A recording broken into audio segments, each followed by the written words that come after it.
I wouldn't have dreamed that I'd be alive 38 years later, let alone having done a lot of political and public service life and now being Chancellor of the University of Cambridge.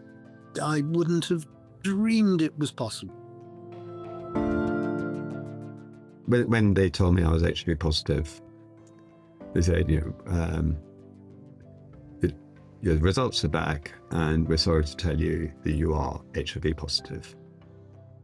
And I was told, in a very cheerful, you've got about 20 years to live. You know what? There's always going to be a really good meal right around the corner or a really good hookup, next weekend. I choose to stick around for those little joy moments. I want to say that we should be more concerned about the human rights in this moment.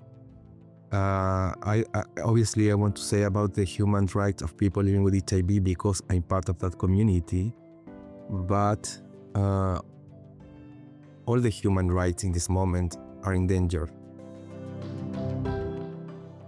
Once I got to that point where I was no longer afraid and at the same time tested positive, and here again I'm not sure if I tested positive because I stopped being afraid or if I stopped being afraid because I tested positive.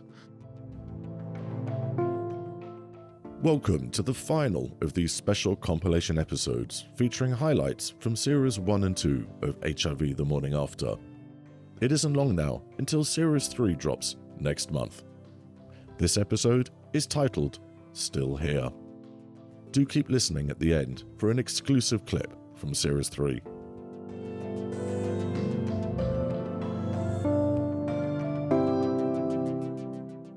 Today, Chris Smith is Chancellor of the University of Cambridge. He has been HIV positive for 38 years. In 1984, he became the first elected MP to come out as gay, and in 1987 became the world's first openly gay cabinet minister. We join Chris in the late 1980s. He has to leave the House of Commons to go and collect his HIV test result, which turns out to be positive. And then he has to go back to work. It certainly was an oh shit moment. I can remember the day that I was diagnosed. I received the news in the morning. That evening, I was in the division lobby in the House of Commons, and I can remember going up to the chief whip and saying, is it all right if I go home now? Because I have just had some rather bad medical news. It was a moment when I just wanted to go home and bury myself in the bedclothes.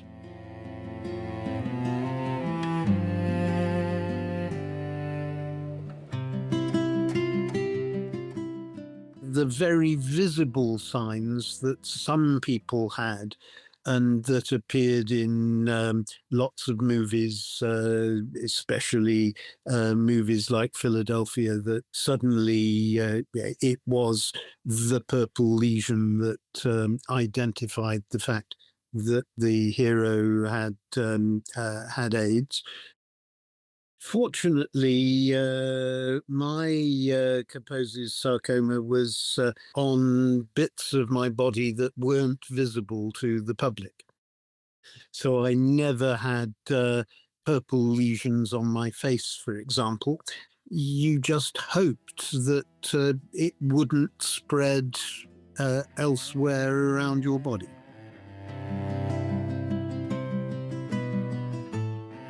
They prescribed alpha interferon for me. This was a really, really horrible drug. You had to inject it, and my partner at the time used to do the injection. For 24 hours, you felt absolutely rotten. You felt as if you had very, very bad flu. And then for 24 hours, you felt normal. And then you had to have another injection. It must have been very difficult, though, dealing with those side effects whilst also having to have a very public job. It was. It was the most ghastly drug. And all the time I was out and about doing things as a political figure. It was quite tough in those days. In the aftermath of Nelson Mandela having made a speech at his son's funeral, his son had died of AIDS, and Nelson Mandela made this really powerful speech about how we must stop hiding this. We must be open about it. We must talk about it. We must bring it out into the open, because that is the only way in which we will defeat this disease. And I just thought, well, perhaps this is the time to do it. And I phoned the Sunday Times and I said, I'm ready to run with the story. They literally held the front page and they made a really big splash about it. They covered it, I have to say, really well. And I was trying to make 2 points. One was I have been able to live with HIV and do a pretty full-on job for the last 20 years or so. And the second thing was to say, in a perverse kind of way, I've been lucky because I've had HIV in a country with a National Health Service, with the medical responses, with doctors who know about this disease, with the possibility of access to antiretroviral medication.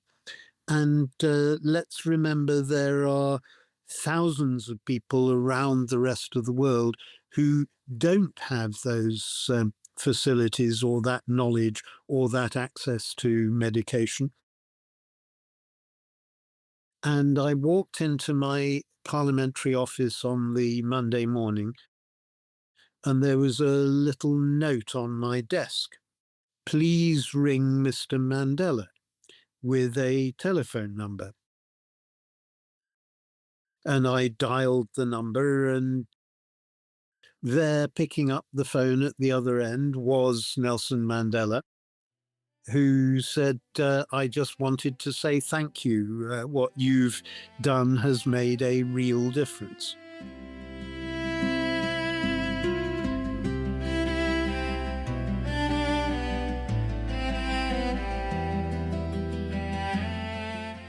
Matthew Hodson lives with HIV openly and, in his own words, shamelessly. But we join him in 1996, the year combination therapy makes survival conceivable for the first time. This is when Matthew tests positive. And we join him just after I've asked the question, why didn't you test earlier? I thought if someone told me that I was HIV positive now, I think I would just kill myself. And that's why I didn't test, because there was no effective treatment. So I thought, how is my life better if I know? And I just didn't think that it would be. When they told me I was HIV positive, they said, the results are back, and we're sorry to tell you that you are HIV positive. And I was told, in a very cheerful, you've got about 20 years to live. I remember those words, and they just echoed in my head for days and days afterwards. I would sit on the London Underground, and all I could hear was those words, and I thought that other people, the people sitting opposite me on the carriage, could hear them too. I thought everyone was looking at me, thinking, there's a guy with HIV. 20 years was such a luxury compared to my friends who had died. So, I couldn't resent that. And, when you're 30, 50 feels like a long way away, but it did profoundly change my life, because I then felt you've got a limited period to get things done now.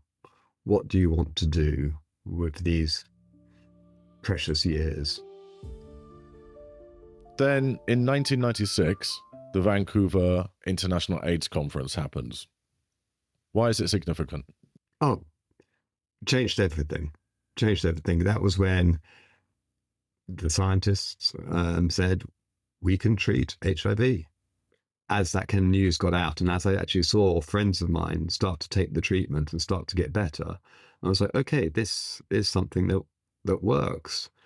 And it's really inspiring. If you look at kind of figures around AIDS mortality, from 1996, that figure just changes. And it changes in highly developed Western countries, high income countries first. It was very slow to actually reach people in sub-Saharan Africa, which obviously has one of the densest HIV epidemics globally. But it is still wonderful to see those graphs and see how AIDS deaths, which had just been climbing and climbing and climbing for years, started dropping dramatically.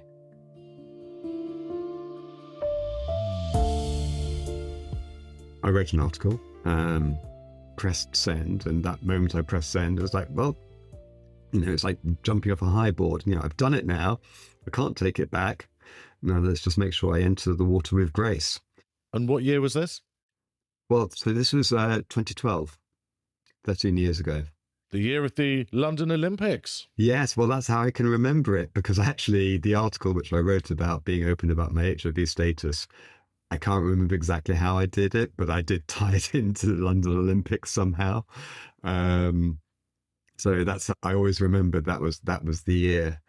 But the more I talked about living with HIV, and the more I kind of talked about it in a way which wasn't, oh, I've got something sad to say, but actually, oh, I've got something to say. The more I realized that I'd been carrying this secret as a burden, and that it had slowed me down, that it had meant that I was guarding myself, I was watching myself, because this was this terrible thing. And as soon as I said, well, maybe it's not terrible, maybe it's okay, maybe it's fine, maybe it's not something I need to apologize or feel embarrassed about.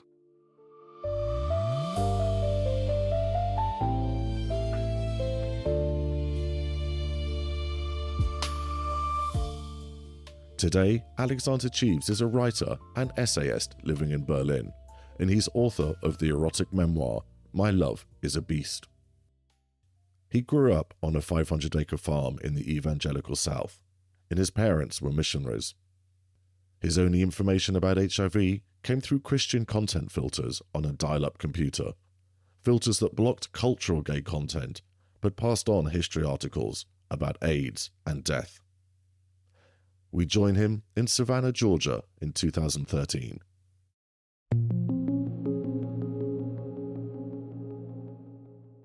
My image of gay life was wrapped up in gay death primarily because of my dad. In every conversation that we had about sexuality before I ever even came out to him, he made it clear that choosing this quote-unquote lifestyle meant choosing death. And I believed him. I mean, he was my dad, he was a doctor. And so I remember at 16 choosing to come out under the assumption that doing so meant a young death.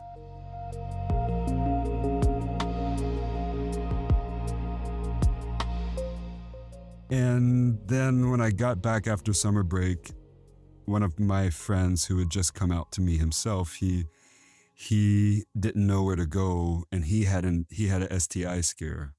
And by that point, I had been in and out of the student clinic multiple times, and so I knew exactly where to go. And he wanted somebody to go with him to get tested. And a few days later, they called him and saying everything was fine. And so he said, Alex, have they called you yet? And I said, well, no. I'm sure they will soon. And then the next morning, they called me and, they had told my friend's results to him over the phone. And so I said, look, you told my friend his results over the phone, so why can't you tell me mine? And they said, we're sorry, we can't. You got to come in. And how did that make you feel? Oof. Well, I mean, you've read the book. The 6 months after my diagnosis were the 6 months of my life that were the hardest to survive. I went from being somebody who was a confident young kid in college to having no sex partners and nobody who would touch me. And this is before Grindr had a feature where you could disclose your status on your profile. You actually had to message people and tell them. And nobody wanted to have sex with an HIV positive kid. Can you tell me, what is that like when nobody wants to touch you? You have to find the ones who are more familiar with HIV. And so almost overnight, all my sex partners ended up being 10, 20 years older, men who didn't need this full disclosure, this education. That was the first time in my life that I realized that I needed my elders. For sex, for education, for community. I needed, nowadays we would say daddies, but I just needed older gay men. I didn't need my peers. I didn't need the guys at the bar. I actually needed gay, older friends. And these are the men that saved my life.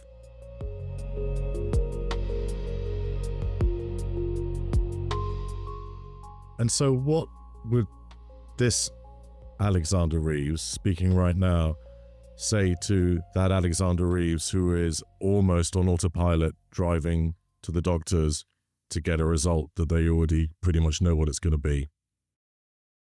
Oh, my God. Well, I would tell him that it's going to be really, really hard. It's going to be awful. And I mean, it's going to be so awful that, he's going to barely survive it, but he will. He will suffer. That's life. But that's life. That's growing up. We do suffer. And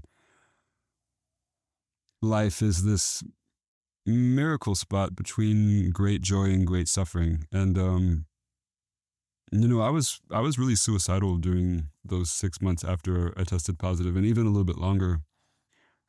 And I'm really grateful for that period too.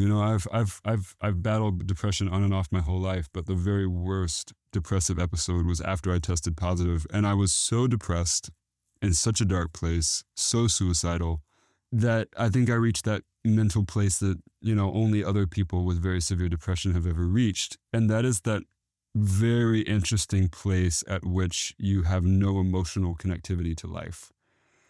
And it just becomes something you can look at kind of coolly and coldly. It's something that you can weigh as if you would weigh buying this shirt or that shirt, right?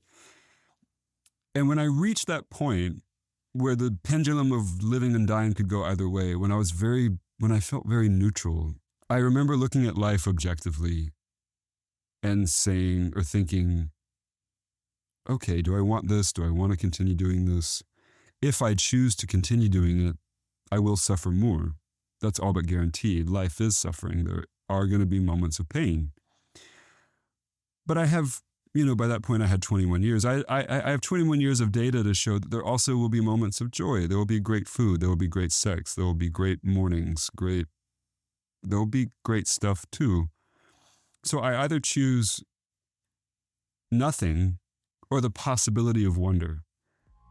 And looking at life so coldly and so neutrally as just a collection of experiences, positive and negative, there are always going to be more positive experiences. And in my darkest moments, I've gone back to the clarity of that choice and reminded myself that, there's always going to be a really good meal right around the corner or a really good hookup, next weekend. I choose to stick around for those little joy moments.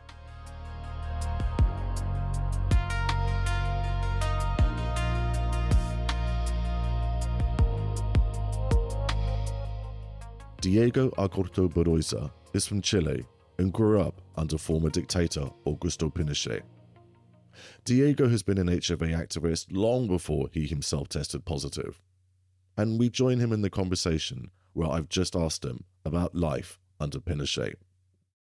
Why this was it? This is an important moment for the people living with HIV because the zero case was in 1984, and the dictatorship say that this was not a problem of the state, was not a national problem. Was just one case, just for the gay people. The people was dying. To help a British audience understand a little bit better, when you got your own diagnosis, how did that make you feel considering the history that you knew about in Chile? I was activist before my diagnosis, so I had the knowledge, I thought, until the day I received the diagnosis, and that changed my life because I had the feel that I don't know nothing about AIDS and HIV. But was weird because I was supporting people with HIV. I think the first idea about the far right, why I'm concerned about the future, is because they are using all the time with our communities the idea of the guilt. We are guilty. The people living with HIV is our responsibility. We are guilty. So this Catholic Christian and idea of the we need to pay something, the idea of the sin, we are sinner. And the translation, is in laws. It's like a Milei in Argentina. He cut the money for PrEP. And now he's using this idea that the people living with HIV should pay their own treatment. We know that the value, the cost of one treatment for 1 month is impossible to pay for all the people. I'm concerned because Trump is cutting funding, Milei is cutting funding. I know that Meloni in Italy, she wants to cut some funding in a health system related to HIV and PrEP and gonorrhea. So now in Chile and in Peru and Bolivia, we are close again to lost our right because they think that we are responsible of our condition, so we should pay not just in a social way. It's not a social punishment. It's the punishment. The translation of this punishment is we should pay it with our money. I want to say that we should be more concerned about the human rights in this moment. I obviously want to say about the human rights of people living with HIV because I'm part of that community, but all the human rights in this moment are in danger. We need to be together without countries, without borders, without nothing, just together fighting, reading about what happened in the war, reading newspaper, talking about this in all the spaces, in the work, in your job, in the unis, in a podcast, in a WhatsApp group with your family, sharing everything, because the genocide is happening now, and tomorrow could be another country, tomorrow could be our houses. And this idea of now I'm safe, maybe tomorrow, no.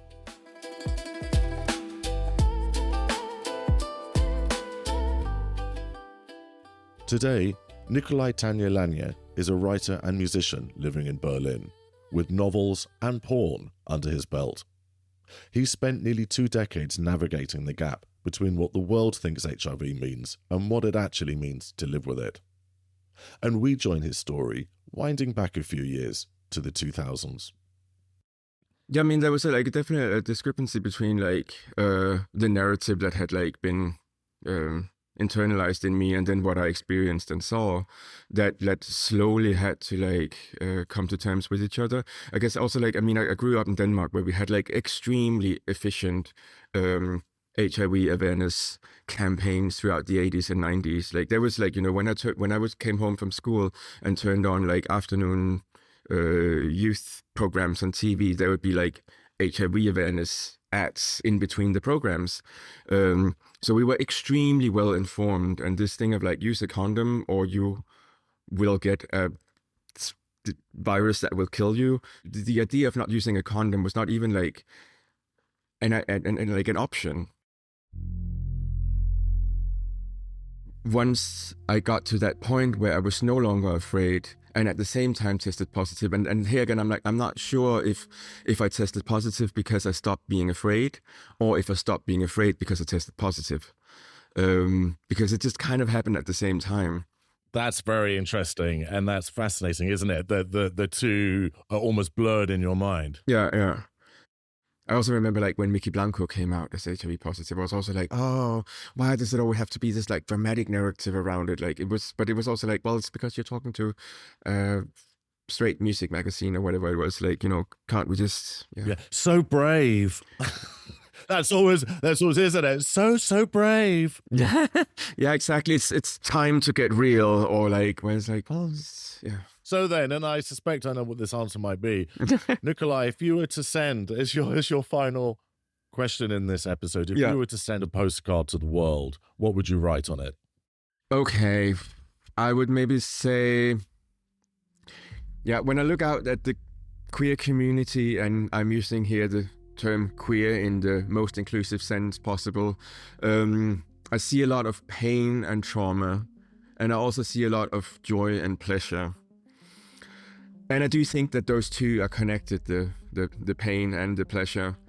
So I hope that we can move forward, allowing space for the pain, honor it for how it has shaped us into the skilled and resilient beings we are. And I also hope that we'll keep pushing together for more joy and for more pleasure. The Queer Manifesto says, every time we fuck, we win. And though I still believe that, I also still believe that there's a great resistance to be found in joy.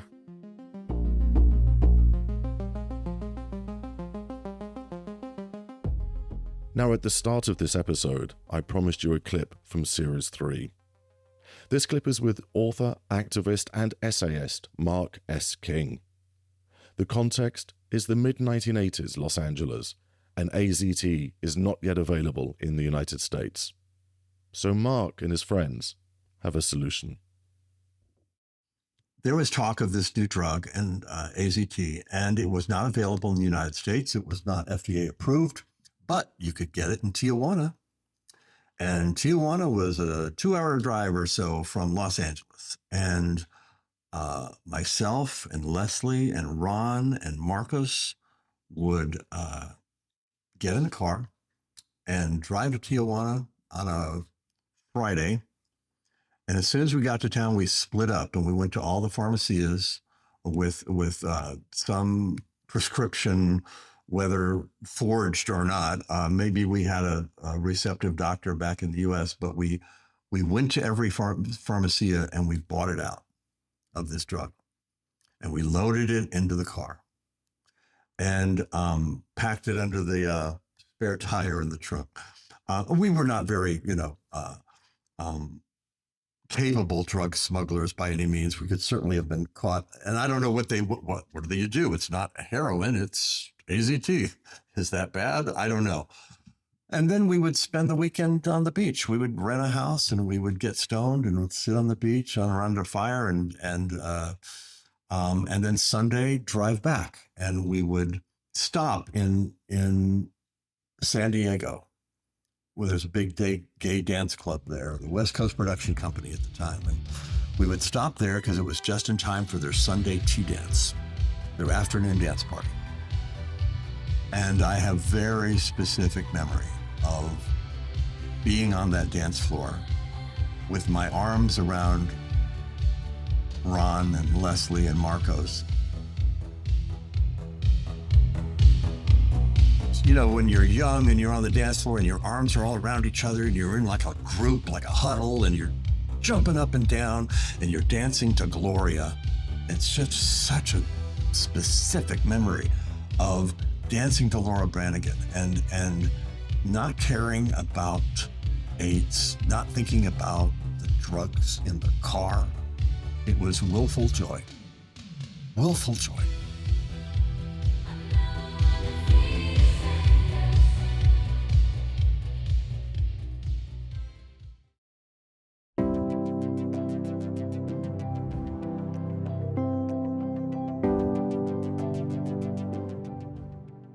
The trailer for Series 3 will drop on the 12th of June.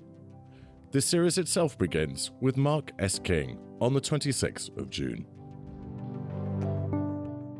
Many thanks to Paul Lee Nidu at Unstoppable Monsters for his fantastic theme tune, and to Murray Lang for his continued support.